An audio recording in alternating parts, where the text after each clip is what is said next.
निज कवच और कुंडल जिसने सुरपति को हंस कर दिए दान, मरने तक वचन नहीं तोड़ा निज मृत्यु का रख लिया मान। जिसके भुजबल में बसते थे युद्धों के सारे निर्णय भी, वो सूर्य पुत्र, वो रश्मिर्थी, वो दानवीर अतुलित महान। रण के निर्णय मानव इतने नहीं कभी भी होते, धर्म बिछे यदि चौसर पर तो भाग्य मनुज के रोते। न्याय और अन्याय कभी जब एक तुला पर तुलते, पीड़ा और घुटन मिलकर जब आंसू भीतर घुलते, तो समझो उस महामृत्यु को तांडवरत होना है। कुरुक्षेत्र के प्रांगण में तब महाभारत होना है। युद्धों ने मानव का लहू अनगिन बार पिया है, कुरुक्षेत्र में भी प्राणोत्सव अनगिन बार जिया है। कुरुक्षेत्र भी न्याय और अन्याय युगल संगम था, हार और झूठ सत्य का ना कोई भी गम था। सूर्यपुत्र वह रश्मिर्थी भी इसी नीति का हिस्सा, दिवस अढ़ाई रहा समर में कीर्ति कथा का किस्सा। गुरु द्रोण के बाद कर्ण ही सेना का नायक था, और उधर अर्जुन के रथ पर गीता का गायक था। आधा दिन तो कुरु सेना संग केवल शोक मनाया, धर्मराज के अर्धसत्य को तर्कों से सुलझाया। दुर्योधन ने किया निवेदन पास शल्य के जाकर, सुना शल्य ने जैसे ही वो बोले यूं चिल्लाकर, सूत पुत्र है कर्ण और मैं गर्वित मद्रराज हूं। भुज बल में है तुच्छ कर्ण, मैं उन्नत शैलराज हूं। मैं उसका रथ हाँकूं ऐसा अगर समय आएगा, तो भी इस दुसाहस का भी दंड कर्ण पाएगा। विनत सुयोधन बोले सचमुच मेरी मजबूरी है, बिना आपके रण में उसकी जैसे भी दूरी है। केशव ने भी मित्र धर्म में अर्जुन का रथ हाँका, इसलिए तो रण में उसका हुआ बाल कब बाका। अगर आप बन गए सारथी साहस ना रीतेगा, अर्जुन का वध करके ही बस कर्ण समर जीतेगा। अनुनय और विनय के आगे सदा हारती हट है, स्वीकृतियां बन गई सहज ही नाना की जोरट है। शल्य कर्ण के बने सारथी जो खुद महारथी थे, रणभेरी बस गई युद्ध की शस्त्रों सहित रथी थे। लगे युद्ध में बाण बरसने तलवारें चमती थी, गदा भीम की पड़ती थी तो धरती भी गमकी थी। अर्जुन और कर्ण के बाणों से बरसी ज्वाला सी, रणचंडी पहने जाती थी मुंडों की माला सी। एक एक कर रथी और योद्धा कट गए हजारों, सम्रागण में गूंज रहा था सर्वस्व मारो मारो। आज खून की कीमत पानी से ज्यादा सस्ती थी, कौन कर्ण के आगे टिकता किसकी ये हस्ती थी। किंतु शल्य के कटु वचनों को कर्ण साथ सहता था, बाण सहु या व्यंग बाण निर्णय करता रहता था। तभी युधिष्ठिर का रथ उसके रथ के आगे आया, भरे क्रोध से अंगराज ने घातक बाण चलाया। लगे कांपने धर्मराज जो काल सामने आया, भागे शस्त्र छोड़ रणथल से ऐसा जी घबराया। लेकिन रश्मिर्थी ने उनको पीछे से जा पकड़ा, धर्मराज को लगा मृत्यु ने आज उन्हें आ जकड़ा। बोले शल्य युधिष्ठिर का किंचित अपमान ना करना, किया अगर अपमान समझ लो तुम्हें पड़ेगा मरना। हंसकर बोले कर्ण युधिष्ठिर क्यों लड़ने आते हो, ये बच्चों का खेल नहीं जो पीठ दिखा जाते हो। जाओ मां कुंती से कहना वचन नहीं तोड़ूंगा, अर्जुन के अतिरिक्त सभी को जिंदा ही छोड़ूंगा। लज्जित धर्मराज रणथल से साथ नकुल के भागे, और शल्य ले आए रथ को अर्जुन के आगे। बोले जितना पौरुष है सब अर्जुन को दिखलाओ, कितना बाहों में दमखम है वो सारा बतलाओ। कहा कर्ण ने शल्य सदा कायर बातें करते हो, रश्मिर्थी के रथ पर होकर क्यों इतना डरते हो। सूर्यपुत्र को रण में मारे ऐसा भूपर बाण कहा है, विजय विवश हो पीछे आती चलता कर्ण जहां है। आज समझ लो कुरुक्षेत्र में इतना लहू बहेगा, कर्ण और अर्जुन से बस जीवित एक रहेगा। यही प्रतिज्ञा ने अर्जुन भी केशव संग आए थे, सूर्यपुत्र का अंत करूंगा कसम आज खाए थे। दोनों के रथ सम्मुख आए महासमर में जिस क्षण, अंबर में जुट गए देवगण युद्ध देखने तत्क्षण। अश्वत्थामा ने दुर्योधन को तब भी समझाया, होगे दुष्परिणाम युद्ध के बार बार बतलाया। बोला दोनों महावीर पर एक आज हारेगा, एक बचेगा जीवित निश्चित दूजे को मारेगा। दुर्योधन बोला लेकिन अब देर हो चुकी काफी, अब ना संधि का समय बचा जो मांगे कोई माफी। अब जो होगा रण में होगा यही भाग्य का लेखा, लड़ते वीर विजय की खातिर किसने है कल देखा।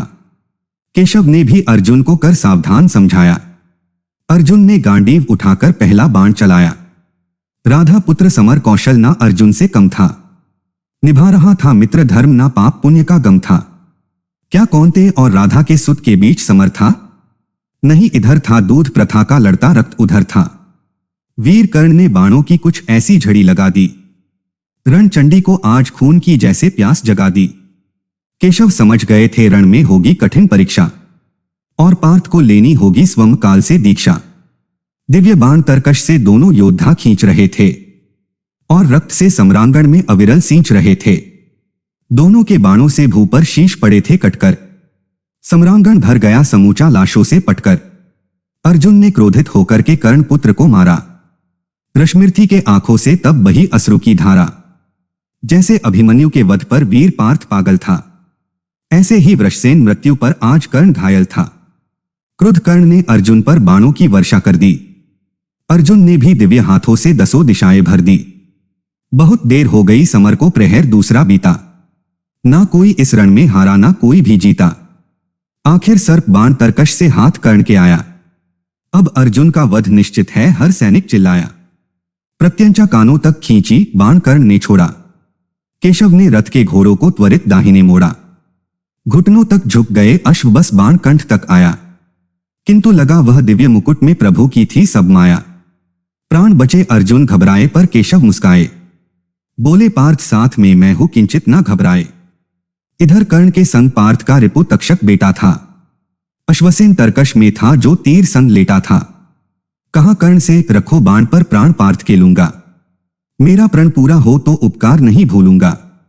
कहा कर्ण ने बाण दोबारा मैं संधान ना करता। अपने ही बलबूते पर मैं विजय श्री को वरता। सर्पों के बल पर रण में यदि कर्ण युद्ध जीतेगा, जितना समय बचा जीवन में लानत में बीतेगा। क्रोधित अश्वसेन तब अर्जुन पर फुंकारा, लेकिन अर्जुन के बाणों से सीधा स्वर्ग सिधारा।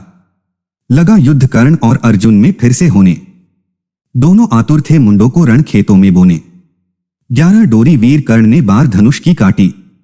अर्जुन ने लहू से रंग दी कुरुक्षेत्र की माटी। तभी कर्ण का रथ थोड़ा सा एक तरफ झुकाया। पहिया लगा भूमि में, धंसने देख कर्ण घबराया। याद आ गया श्राप गौ का विचलित अंगराज था। परशुराम का दिव्य अस्त्र भी विस्मित हुआ आज था। फिर भी कोशिश करी कर्ण ने, रथ का पहिया निकले। लेकिन पृथ्वी रथ का पहिया जाती थी जो निगले। विवश कर्ण ने धनुष रखा, फिर रथ के नीचे उतरा। शस्त्रहीन वो विरत खड़ा था, ले प्राणों का खतरा। अर्जुन धर्मयुद्ध है ये, मैं पहिया बाहर कर लूं। फिर ठानूंगा युद्ध, भले ही जीव चाहे मर लूं। अर्जुन कुछ कहते इससे पहले ही केशव बोले, कर्ण धर्म की बातें पहले दिल के भीतर तोले। कहा गया था धर्म तुम्हारा जब अभिमन्यु मारा। शकुनी के पासों से हमने राज जुए में हारा। द्रौपदी अकेली रही चीखती, लाज तुम्हें ना आई। बाल भीम को जहर खिलाया, ये थी क्या चतुराई। आज मृत्यु सिर पर नाची तो याद धर्म करते हो। शस्त्र उठाओ युद्ध करो या अगले पल मरते हो। कहा पार्थ तुम शंका छोड़ो, व्यर्थ ना संशय पालो। पाप पुण्य सब मैं देखूंगा, वध इसका कर डालो। कहा कर्ण ने पाप पुण्य का निर्णय वक्त करेगा। पर जो यम से डरता है, जो पल पल सदा मरेगा। होकर विवश कर्ण ने अपना धनुष उठाया कर में, और भरी सब दिव्य शक्तियां एक एक कर कर में। कर्ण धरा पर खड़ा हुआ अंबर सा मस्तक लेकर। दुर्योधन को विजय दिलानी थी जीवन भी देकर। जितनी ताकत थी अर्जुन में सभी समेटी कर में। द्रुपदा का अपमान मान सम्मान भरे सब क्षर में। याद किया लाक्षाग्रह को, शकुनी के पासों को। अज्ञातवास में साल कटे जो दिवस और मासों को। एक एक सर रश्मिरथी का वक्ष भेदता जाता, मगर कर्ण के प्राणों से भी अर्जुन चैन ना पाता। कभी समर में ज्वाला बरसी, कभी मेघ झरते थे। अश्वरथों से भागे हाथी चिंगाड़े भरते थे। तभी मूर्छित हुए पार्थ और कर्ण बलि घायल थे। दोनों के रण कौशल से योद्धा तक कायल थे। तभी कर्ण के दिव्य बाण से मूर्छित पार्थ हुए थे, और कर्ण कोशिश की बस रथ के चक्र छुए थे। केशव बोले यही समय है, पार्थ कर्ण को मारो। पाप पुण्य का चक्कर छोड़ो, ज्यादा नहीं विचारो। तंद्रा भंग हुई अर्जुन की, झट गांडीव उठाया। लक्ष्य साध कर विरत कर्ण पर तीखा बाण चलाया। कटा शीश तब रश्मिरथी का भू पर पड़ा हुआ था, लेकिन जय पाकर भी अर्जुन लज्जित खड़ा हुआ था। पांचजन्य फूंका केशव ने, पांडव सब हर्षाए। दुर्योधन ने महामृत्यु पर अश्रु बिंदु छलकाए। आज विदा हो गया धरा से वचन निभाने वाला। नहीं जगत में था मैत्री का धर्म सिखाने वाला। प्रणपालक को दानवीर जो रहा भाग्य का हेटा। प्रथा पुत्र या सूत पुत्र था समर भूमि में लेटा। आज युधिष्ठिर सोएगे बस सुख से आंखें मूंदे, और कहीं कुंती के द्रग से छलकेगी कुछ बूंदे। दोस्तों, आपने सुनी सूर्यपुत्र कर्ण पर कवि विनीत चौहान की अद्भुत कविता। अगर आपको यह वीर रस से परिपूर्ण कविता अच्छी लगी हो तो आपसे निवेदन करते हैं कि इस कविता को अधिक से अधिक लोगों के साथ साझा करें, लाइक करें और चैनल को सब्सक्राइब करना ना भूलें। धन्यवाद।